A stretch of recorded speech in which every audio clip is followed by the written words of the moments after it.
Vamos a recordar la fórmula que vimos.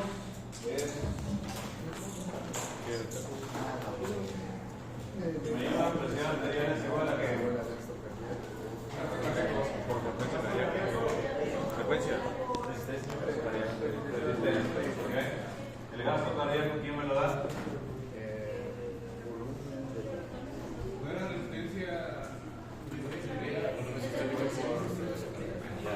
¿Feliz?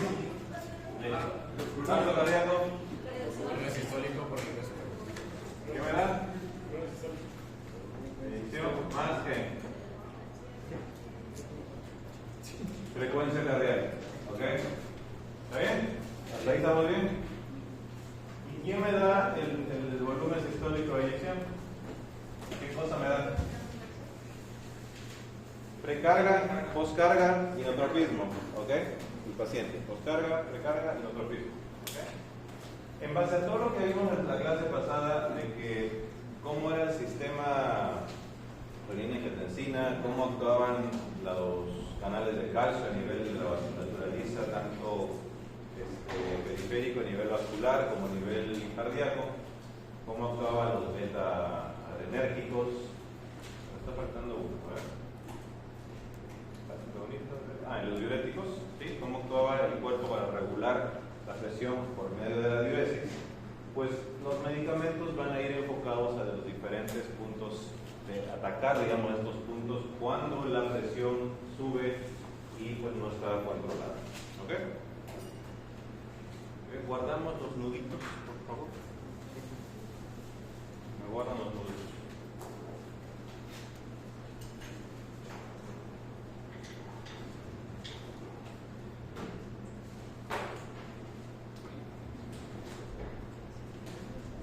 Hoy encontré unas guías de, ¿cómo se llama? Guías del IMSS. Según estaban actualizadas, son del 2014. No sé si hay unas guías más nuevas. A ver, ¿no? De guías clínicas de hipertensión. ¿Sí? Bueno, las que consiguieron en el 2014 y estuve comparando un poquito con los nuevos que venían. Mucha diferencia no lo vi. Pero en un rato más se los voy a mostrar. ¿Ok? Entonces, ya vimos la clasificación. Voy a repasarles rapidito. Los antagonistas del sistema renina-angiotensina, la letra A, para que más o menos hagan una mnemotecnia. Los antagonistas, tenemos ¿qué medicamentos? ¿Se acuerdan?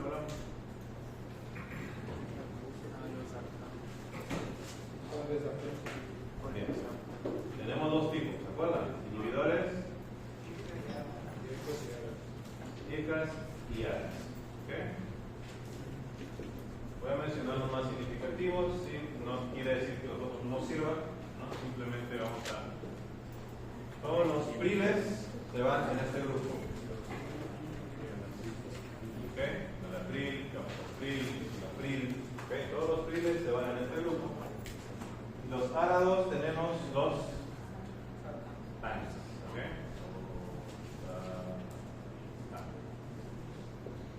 Vuelvo a repetir, no estos son los únicos. Hay varios medicamentos simplemente para que los identifiquemos. Priles y TANs, ¿ok? Bien. ¿Alguien que me diga cómo actúan los inhibidores de la ECA? ¿Qué hacían, por favor? ¿Recuerdan? Inhiben a la ECA. ¿Y qué hace la ECA? Convierte la angiotensina a una angiotensina. Muy bien. Y angiotensina 2 dijimos que era un ¿qué? Vasoconstrictor muy potente. Además, la ECA tiene una función sobre la bradicininina. ¿Se acuerdan? ¿Qué hacía? Aumenta, ok. Y cuando la bradicininina, cuando yo la bloqueo, ¿qué va a pasar? ¿Qué puede pasar? Va a evolución de óxido nítrico, ¿ok? Pasa que cuando no se libera, no se termina de degradar la bradicininina, puede producir algunos pacientes tos, ¿ok? Entonces, por eso es que algunos pacientes que tú le puedes dar los inhibidores de la ECA van a estar con tos, ¿ok? ¿Ok? Y esa tos pues no se les va a quitar hasta que no le quites el medicamento. Y aquí tenemos que rotar o cambiar a otro tipo de medicación. ¿Ok? Número 2. Vamos con la letra, para que sea más fácil la mnemotecnia, B, que son los beta bloqueantes. ¿Okay? De los beta bloqueantes tenemos los que son puros, ¿no? Más o menos, que vendría a ser el atenolol, y los combinados, ¿alguien se acuerda? La betalol, correcto, y la betalol. Aquí las terminaciones son lol. Bien. Vamos con la C. ¿Qué es la C? Calcio antagonistas. ¿Está bien? Calcio antagonista. Tenemos la A, tenemos la B, tenemos la C. Calcio antagonista. Los calcio antagonistas tenemos dos tipos. Las dihidropiridínicos y estoy repasando porque esto lo vimos antes. Y los tenemos los no dihidropiridínicos.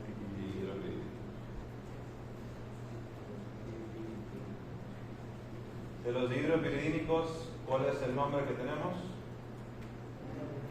Amlodipino. ¿Qué más? Nifedipino. Terminación en pino. ¿Ok? Para que se acuerden. Y de los no hidropiridínicos tenemos diltiazem y verapamil, que también son medicamentos antiarrítmicos clase 4. ¿Ok? ¿Hasta ahí está bien? Vamos con la letra D. ¿De qué? Diuréticos. Correcto.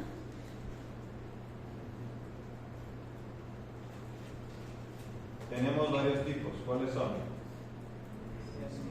Tiacídicos, abrimos lo que mencionan, de asa y nos falta uno.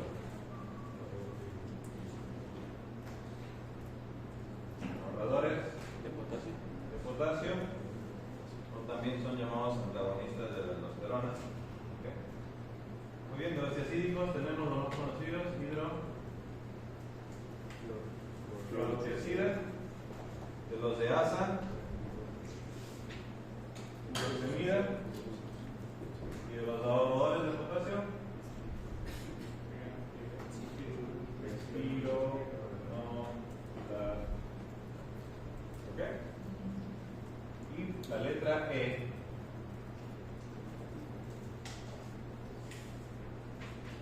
Para seguir con la mnemotecnia sería pues esos otros, vamos a poner para que entre la E, no va a entrar. Tenemos la acción central. ¿Se acuerdan los nombres? Alfa metil topa, actúan a nivel de los receptores alfa 2, correcto, y los vasodilatadores, como son la hidralacina, nitroglucera.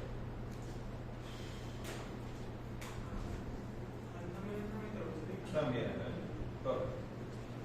¿Okay? ¿Alguna duda, pregunta de este repaso que vimos la vez pasada? ¿No? Más o menos A, B, C, D, ya se van identificando a qué nivel van a partir. ¿Estos que son de acción central son los Sí, correcto. Alfa metiltopa. Perdón, alguien me está.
¿Hasta ahí está bien? ¿Puedo borrar? Sí, yo lo vi. Sí.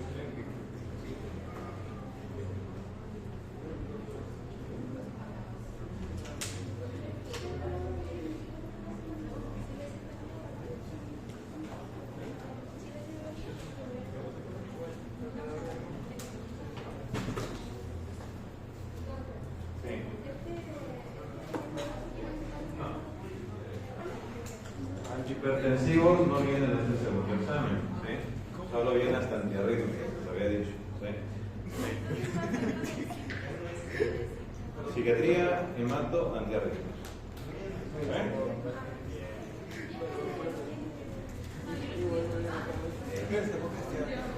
Bien, selección arterial vamos a dividirlo acá, tratando de apurarme en agudo y en crónico. ¿Okay? Puede ser que a ustedes les toque un paciente que está, digamos, en el consultorio y les llega con una presión alta de 150/90. Lo ven bien, está sentado. ¿Toma alguna medicina, por ejemplo? No. ¿Se siente bien? Sí. ¿Sí? Algo tenemos que hacer con estos pacientes. Sí, ahora vamos a ver qué vamos a hacer. Bien. Presión arterial, tenemos que la crónica, ¿sí?, por lo general son del 80 al 95% de los pacientes, y estos son a causa de una hipertensión arterial primaria. ¿Sí? El resto, 5 a 20, puede ser una presión arterial secundaria. ¿Se acuerdan que era primaria y secundaria, no? ¿Qué era? A ver, cuéntenme.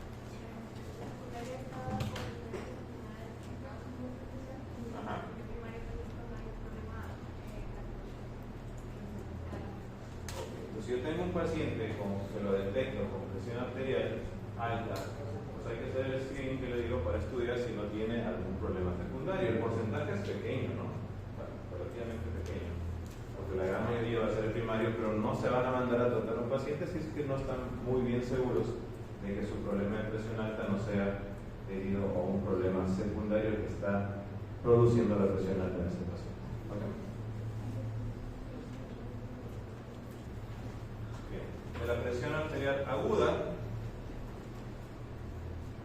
son las crisis hipertensivas que nos pueden llegar.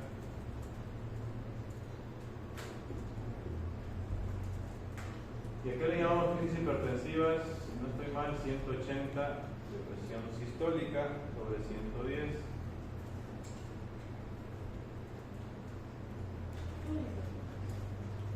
Acá tenemos urgencias hipertensivas y emergencias hipertensivas. ¿Cuál es la diferencia entre las dos?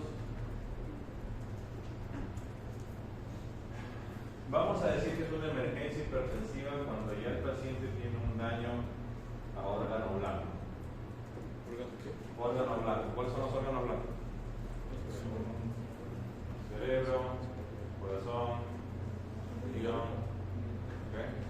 Puede haber inclusive enfermedades oftalmológicas como una retinopatía por estas causas. ¿Okay? Si hay un daño al órgano blanco y es una emergencia hipertensiva y tenemos que tratarla inmediatamente, bajando la presión menos del 25%, porque si bajamos de más la presión el paciente puede sufrir consecuencias también, porque está dependiendo de ese flujo alto para su irrigación.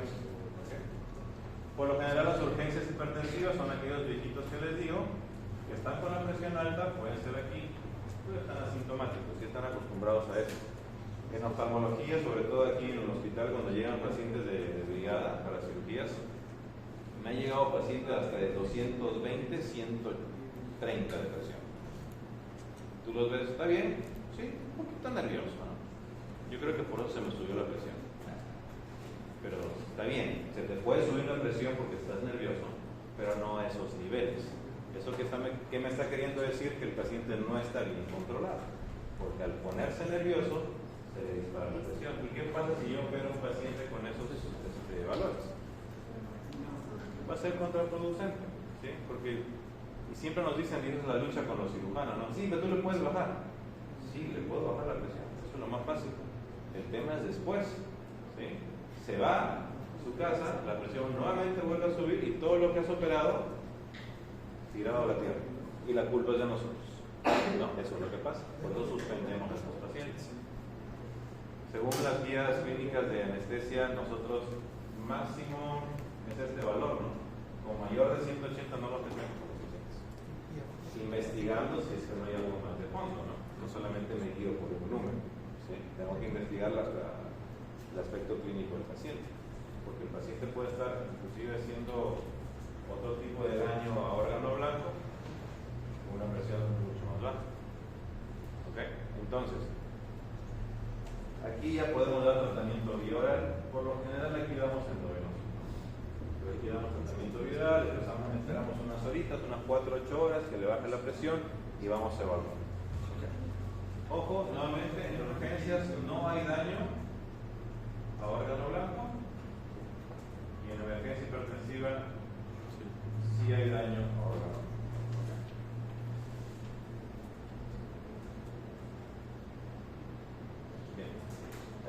A través de la historia ha habido muchos estudios para demostrar cuáles son las mejores combinaciones que puede haber. ¿Sí? Hay estudios de sprint, circulation, STAR, y son estudios que se han hecho en grandes cantidades de personas, de pacientes, y a través de los años para ver qué convenía o no. Entonces se han dado cuenta de qué combinar, qué no combinar, por qué esto, por qué lo otro. Entonces, eso es lo que queremos que más o menos ustedes se puedan llevar a casa para que puedan hacerse una idea de qué dar o no a un paciente. Probablemente se les va a olvidar cuando lleguen acá y lo van a volver a repasar, ¿sí? Pero para que tengan una idea. Vamos con los IECA. Sabemos el mecanismo, cómo actúa. El enalapril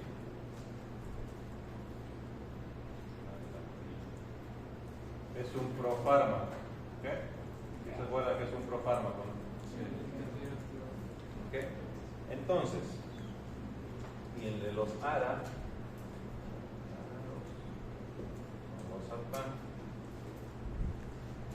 se requiere por lo menos 4 semanas para ver el efecto adecuado del paciente. ¿Okay?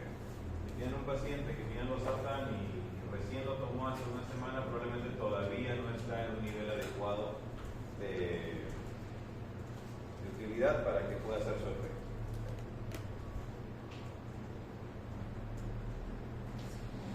Bien. Sí. 4 semanas, sí. Para tener el efecto adecuado. ¿Okay? El enalapril se puede dar en quién? Pacientes con enfermedad renal crónica, en hipertensión arterial primaria, pacientes diabéticos, pacientes post-infarto, pacientes de raza negra también se les puede dar. Bien. No se les da en embarazadas, ¿sí? Para las embarazadas tenemos otro tipo de medicamentos que son los metildopa, pero hasta ahí más o menos es lo que podemos dar con este medicamento. Ya no se suele dar, por lo menos en la guía última que busqué, no la de IMSS sino de otro lugar. Por lo general se dan combinaciones de medicamentos. ¿Sí? Yo me acuerdo que en mi época, cuando pues, aprendíamos esto, lo primero que nos decían, después de las medidas higiénico-dietéticas con los pacientes, que hay que darle un diurético primero. ¿No? Si con el diurético no se le quita, vamos aumentando otra droga. Por lo menos en las nuevas guías no veo eso, en general combinan esto. Diurético. Enfermedad renal crónica. El enalapril, su efecto adverso, estamos ahorita con puro enalapril. Efecto adverso, recuerden que le mencioné, tos, puede haber angioedema,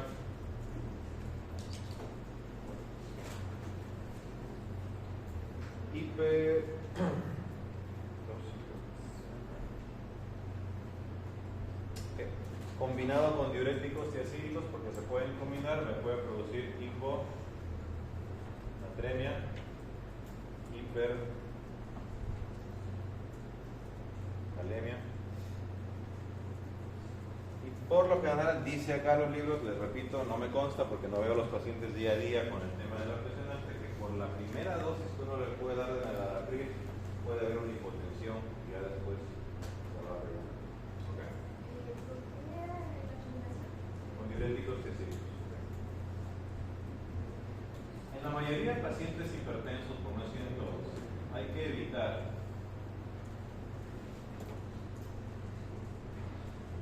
los AINES, porque los AINES, sí les mencioné en la clase, que pueden aumentar la presión, AINES, glucocorticoides.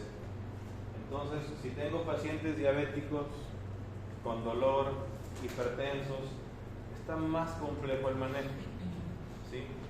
Pero no le vas a quitar el AINES porque le va a doler, qué sé yo, lo que tengan esos viejitos, no, les duele todo. Entonces, pero en lo posible, si que los pacientes están tomando AINES y lo pueden suspender, se suspende para que pueda ser mejor el efecto antihipertensivo. ¿Okay?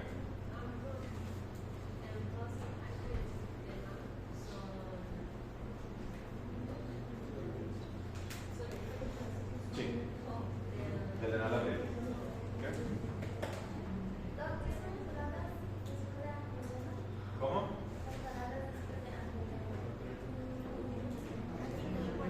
Hiponatremia y hipocalemia.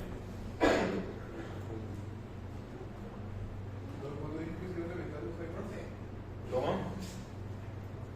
¿Cómo? Pues todo paciente hipertenso, si se puede evitar, mejor.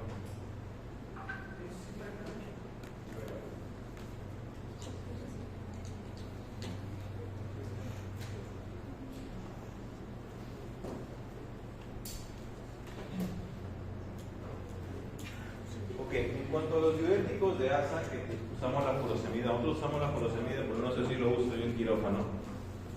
Lo tenemos en medicamento endovenoso, si hay alguna emergencia. A ver, si hay una emergencia hipertensiva con daño a órgano blanco, lo ideal es usar nitrocruciato. Pero si ustedes están en su rancho, créanme que no hay nitrocruciato en su rancho. No va a haber. ¿Qué vamos a hacer? ¿Qué hacemos? Podemos usar furosemida, un diurético. ¿Por qué usaría furosemida? A ver, explico. ¿Qué hace la furosemida? Furosemida, ¿qué hace? Reduce la volemia. Entonces, si en la fórmula PA es igual a gasto cardíaco por resistencia, ¿qué pasa cuando reducimos la volemia? ¿Qué disminuye al reducir la volemia? El gasto cardíaco. ¿Por qué? Porque disminuye ¿qué? Volumen, que se llama precarga. ¿Okay? Por eso es que funciona de esa forma. Bien. En los diuréticos tiacídicos, la hidroclorotiacida que les mencioné, es muy parecido al losartán, que más o menos demora 4 semanitas en poder hacer el efecto ya deseado.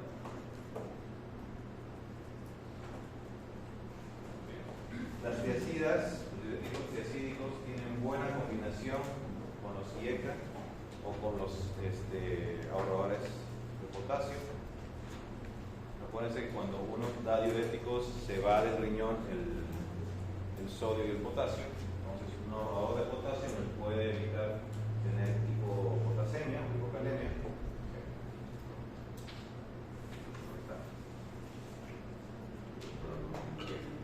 Otras contraindicaciones, esto sí es importante, contraindicaciones,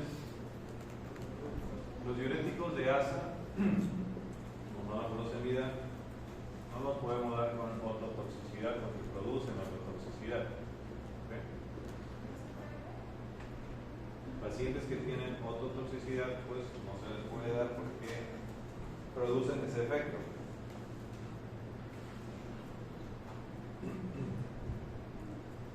Las tiacidas, un hiperparatiroidismo, ¿sí? Primario, está contraindicado, es Espironolactona, que son los roedores de potasio. No las damos a una enfermedad renal crónica o algún daño hepático.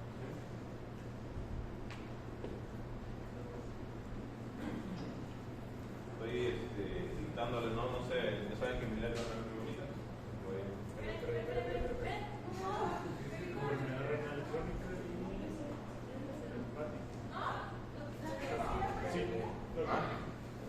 ¿De qué? Sí, hepática, sí. ¿Los biocidas qué? Hiperparatiroidismo primario. Espironolactona. Acá está, no te leyendo. Enfermedad renal crónica y hepática. ¿Qué dice acá? No sé. Ya, listo. Tengo que correr porque faltan los casos clínicos. No, no, yo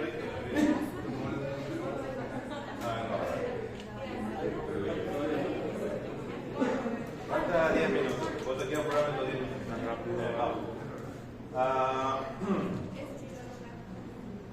Vamos con los antagonistas de los receptores de calcio, del canal de calcio. Y otra cosa ahí. Tenemos los dihidropiridinas. Ya lo mencioné. ¿Cuáles eran las dihidropiridinas?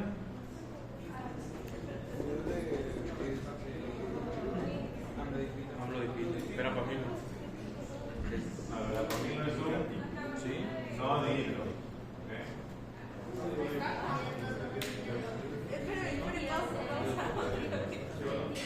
¿Qué dice ahí arriba? Antagonista de los calcios, de los canales de calcio. ¿Qué significa eso? Antagonista de los canales de calcio.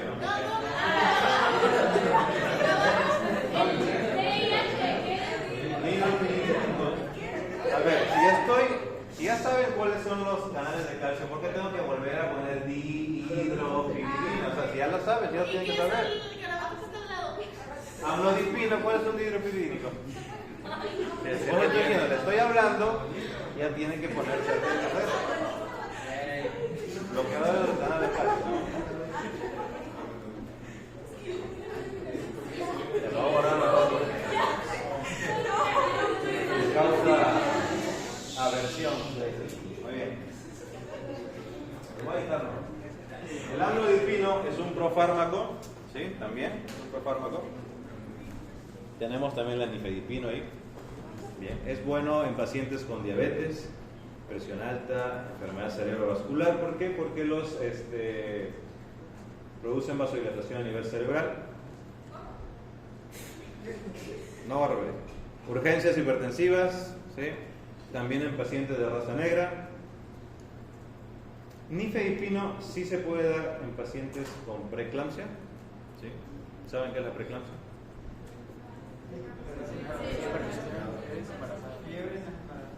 No, no es fiebre.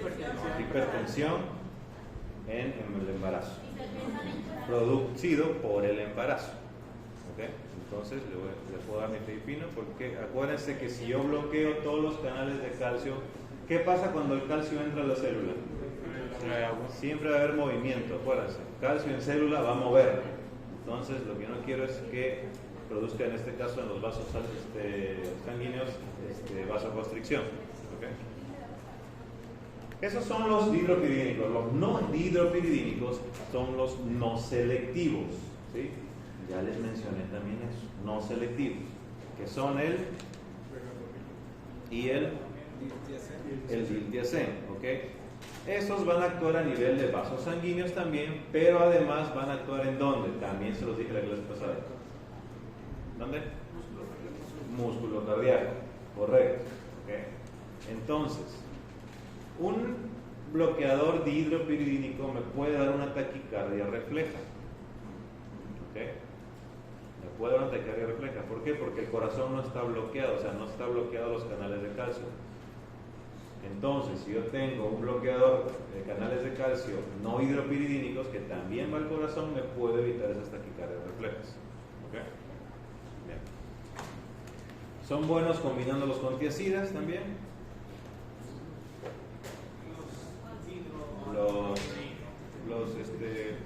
Ambas.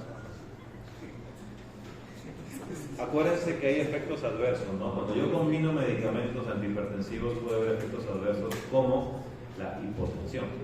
¿Sí? Me lo puedo bajar de más de presión a un paciente. ¿Qué es la hipotensión? Esa hipotensión, si no la verifico o no me percato, me puede llegar a una isquemia miocárdica también, o un infarto.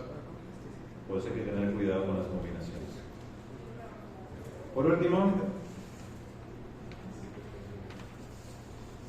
llevamos con los antagonistas beta adrenérgicos. Entonces, los medicamentos del antihipertensión unen bien con los diuréticos. Sí, tiacídicos. Y los bloqueadores o antagonistas de receptores beta, tenemos los solos también, podríamos decir, que son el bisoprolol, atenolol. La dosis también hay que hacerlo gradual. Y tenemos los combinados. ¿Por qué combinados? Porque algunos bloquean también los receptores alfa, como son la betalol, carvedilol o nebivolol. La betalol yo lo uso endovenoso, ¿sí? Me lo traen aquí al hospital, pero de Estados Unidos. No tengo idea si habrá acá en México. Me imagino que no, pues lo traen en Estados Unidos, no tengo idea. ¿Sí hay? ¿Sí? Bueno, no sé por qué me lo traen en Estados Unidos, por toda la marca de Estados Unidos, ¿okay? La betalol. Y uso en pacientes que tienen alguna crisis hipertensiva durante el acto operatorio, sí lo podemos usar. ¿Sí? Acuérdate que eso me va a llevar a una bradicardia de un paciente. ¿Okay? Cuando vean un viejito que de repente tiene 55 de frecuencia, pues muy deportista toda su vida, o toma un beta bloqueante. ¿Okay? Entonces, produce bradicardia en estos pacientes. Bien. En efectos adversos, escuchen bien esto, en efectos adversos puede haber aumento de triglicéridos, aumento de LDL, disminución de HDL. ¿Okay? Puede estar asociado a esto. Inclusive el aumento de glucosa también. ¿Okay? Y puede haber hipotensión, lo que les dije, o una bradicardia extrema, cuando no controlamos la dosis real. Puede haber hepatotoxicidad también por la betalol.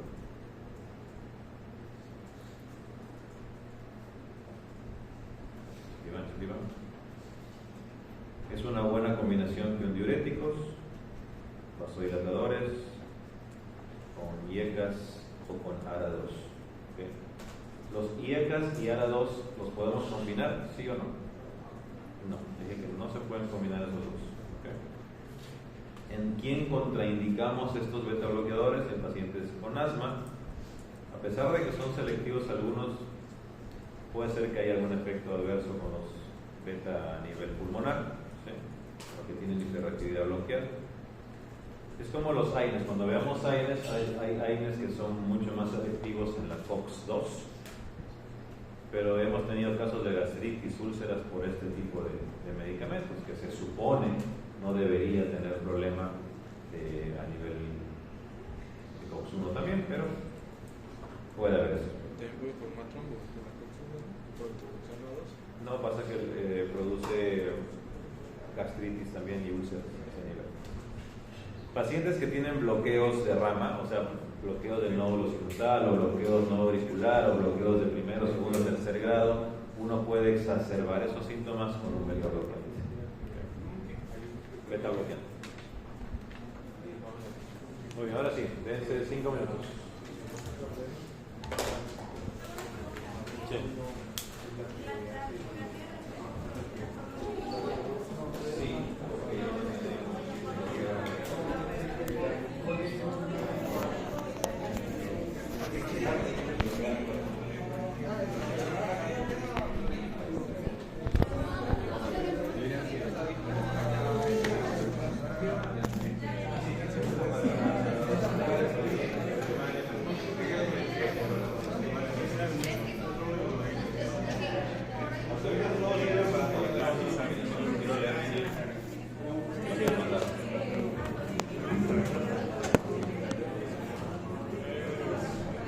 La cachaste, la cachaste.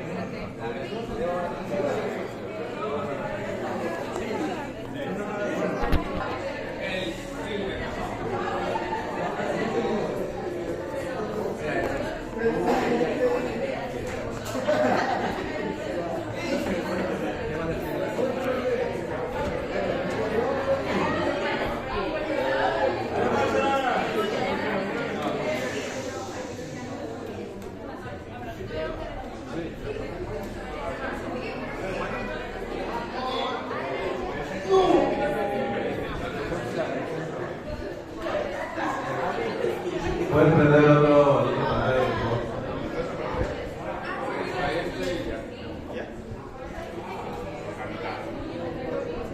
Muy bien, vamos a trabajar por grupos en este caso.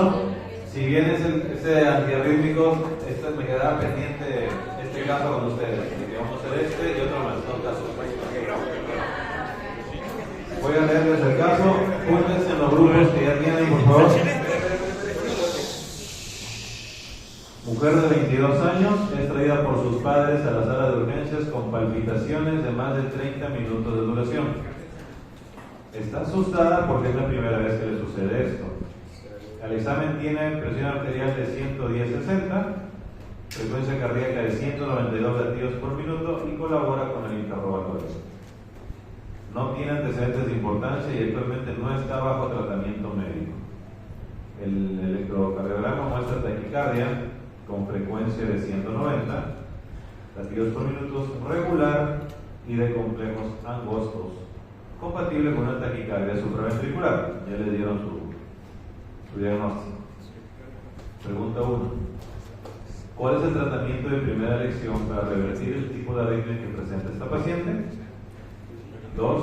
¿Cómo se debe aplicar este medicamento y qué precauciones debe tener al inyectarlo? 3. ¿Cuál es el mecanismo de acción de este medicamento y cuáles son los posibles efectos adversos? ¿Okay? Pero resulta que en el hospital no hay el medicamento de primera elección. Están no sé dónde están. ¿Okay? ¿Cuál es la segunda elección? Investiga cómo se debe aplicar este medicamento, la segunda. ¿Sí? ¿Y cuál es el mecanismo de acción de estos medicamentos y cuáles son los posibles efectos adversos? De una vez, pónganse en grupo y respondan las preguntas en un papelito y lo van a platicar acá. De una vez.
Pero busca se puede dar inyectado. Ahí dice cuáles son las precauciones que hay que tener para inyectar.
Antes de que sigan avanzando, quiero mostrarles las guías, a ver si lo tengo acá.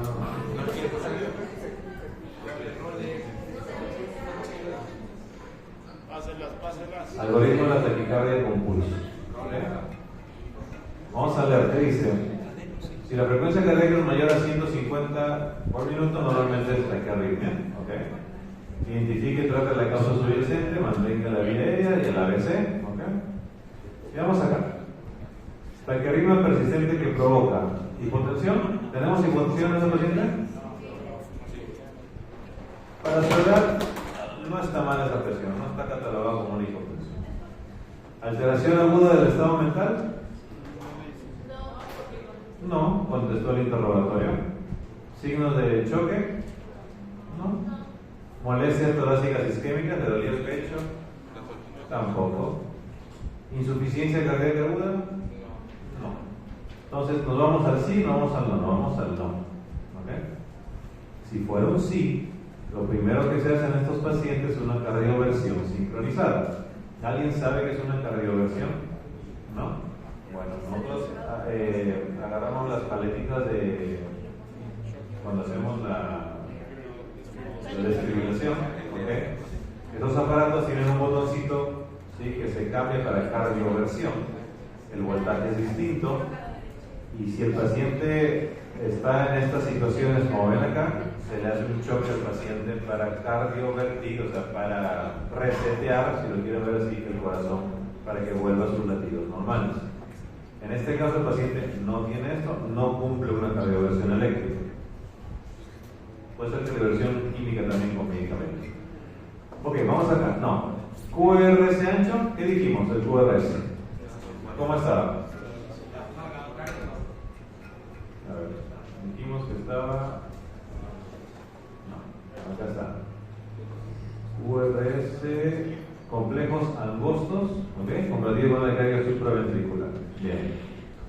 ¿QRS ancho? No. Si fuera así, nos vamos para acá. Como no tiene, pues hay que tener un acceso IV, su electrocardiograma. Lo primero que hacemos es maniobras varales, ¿ok? No es la pregunta, porque la pregunta es qué fármaco, ¿no? Pero lo primero que hacemos es una maniobra varal.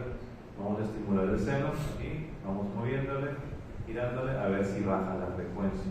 Si con eso no funciona, el primer medicamento, si es regular esta frecuencia, es adenosina.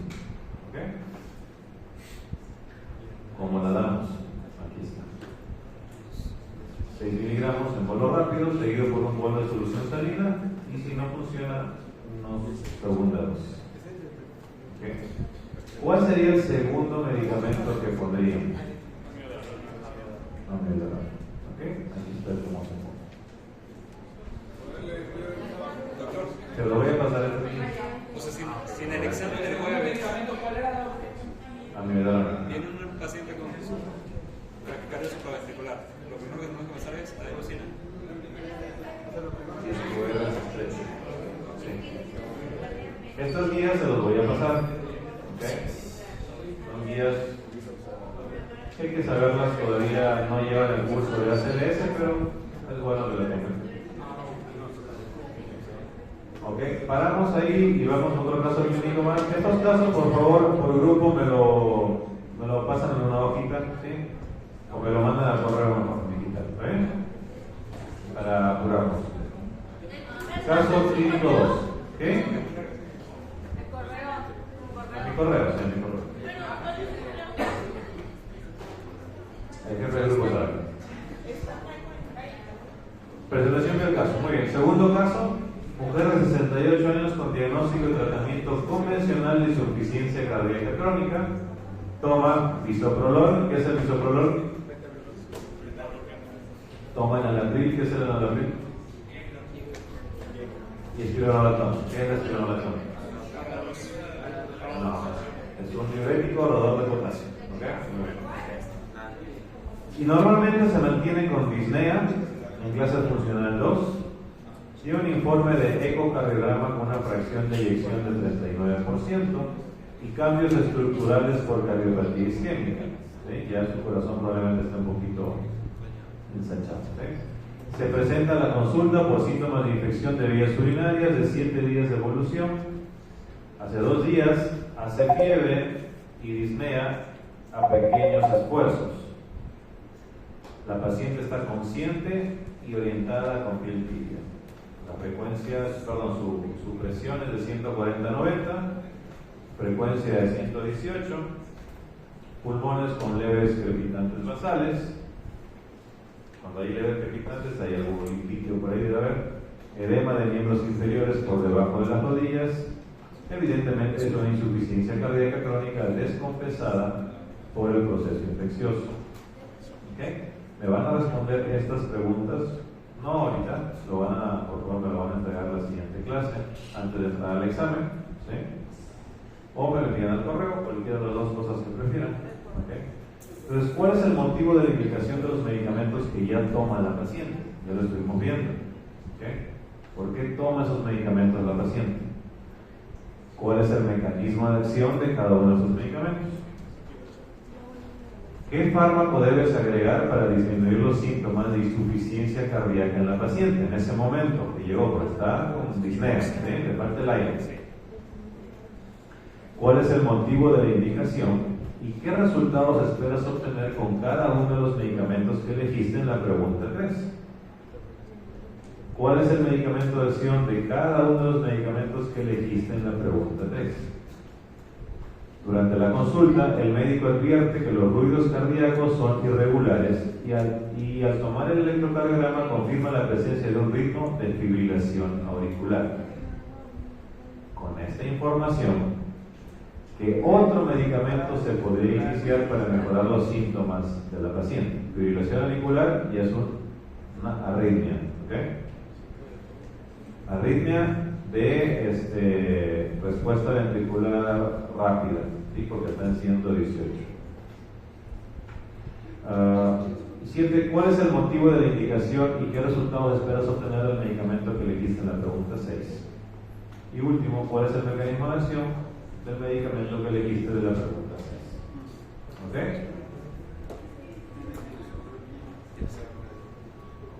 Caso clínico 2 y caso clínico 3. Eso se los voy a pasar ahora mismo a su jefa de grupo para que lo responda. ¿Okay?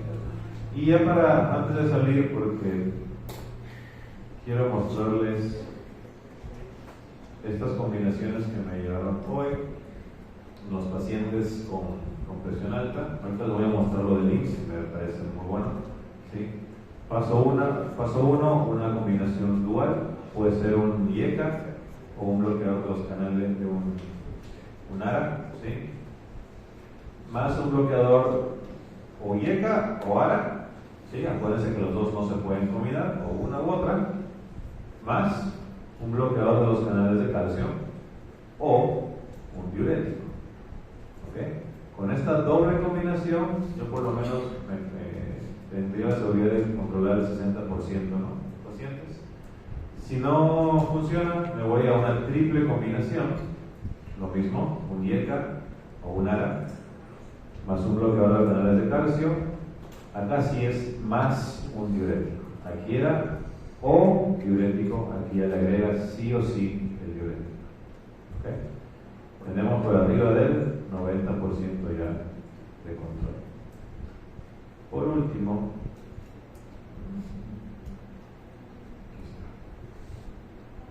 también se lo voy a pasar esto, gracias al doctor Castellano que nos actualizó esto. ¿Qué es lo que debemos hacer con los pacientes que llegan registro inicial de la presión arterial en consultorio? ¿Okay? Con este esquema más o menos nos podemos hacer la idea, de acuerdo al tipo de presión que tienen los pacientes, poder ubicarlos en un mejor lugar. Si un paciente viene con una presión sistólica menos de 135 y diastólica menos de 85, hay dos cosas que hacer. Si está menos de 120/80, ¿qué hacemos? Pues está muy bien, una presión arterial óptima, manualmente hay que evaluarla y a ver cómo está. Si ya vemos que subió un poquito, 120, 134 o 80, 84, ¿qué hacemos? Tratamiento no farmacológico, lo valoramos en 6 meses. Ya saben qué tratamiento no farmacológico hay que hacer. Todas las medidas que les estuvimos hablando de prevención. si este paciente tiene una presión sistólica mayor a 135 pero menor a 150, o una diastólica mayor a 85 y menor a 110, hay dos formas, ¿sí? Medición domiciliaria, en la casa se mide, ¿sí? Se lo manda a la casa a medirse la presión entre 7 a 10 días. Si en la casa tiene este tipo de, si todas sus mediciones da menor a 135-85 y podemos interpretar probablemente que tenga una hipertensión sistémica de bata blanca, o sea que se asusta cuando va al hospital y siempre le vas a ayudar con la presión, pues vamos al mismo algoritmo de tratamiento no farmacológico. Pero si este paciente, sus presiones en la casa son mayores a 135-85, ya está diagnosticado como una hipertensión arterial sistémica, que entra junto con aquellos que casualmente le tomaste la presión y traían sistólica mayor a 150 y diastólica a 110. ¿Okay? ¿Qué hacemos en estos dos casos? Pues el estadio 1, 130, 139, 80, 89 diastólico. ¿Hay riesgo alto o hay daño de órgano blanco? ¿Recuerdan que le dije? Si no hay daño de órgano blanco, venimos acá. Si hay daño o riesgo es alto, vamos a tratamiento farmacológico, como en el estadio 2. Estos algoritmos también se los voy a pasar. Aquí está todo lo que se hace con pacientes que vienen por primera vez, o aquellos pacientes con hipertensión de bata blanca, con síndrome de bata blanca, qué hacer, qué no hacer. ¿Qué hacer con paciente mayor de 18 años con hipertensión arterial en el estadio 1 o alto riesgo? Aquí está, paso 1, terapia inicial, hacemos un tratamiento dual, IECA más indapamida, que es un diacídico, diurético tesídico, con una bloqueador del receptor de angiotensina, más hidroclorotiazida, y aquí va. Como le digo, si nosotros nos basamos en estas guías, pues no hay forma de errarle, ¿no? Como quieres del Seguro Social, pero pues está funcionando, entonces también se los voy a dejar. ¿Okay? ¿Alguna duda, pregunta que tengan? ¿No? Muy bien. Entonces, aquí es con una hipertensión arterial secundaria. ¿Qué hacer?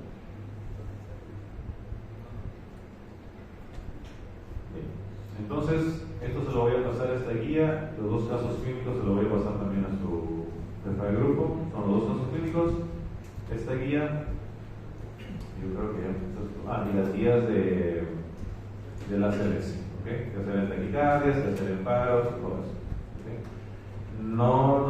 No quiero que se los memoricen todos los protocolos de esto, pero sí que sepan, porque acá te indica qué hacer primero y qué hacer después. ¿Okay? En estos casos. ¿Okay? Entonces, tienen tiempo para trabajar. Si gustan, lo hacen acá, lo hacen en sus casas, para que me lo envíen después al correo o me lo entregan el día jueves antes de entrar al examen. ¿Okay?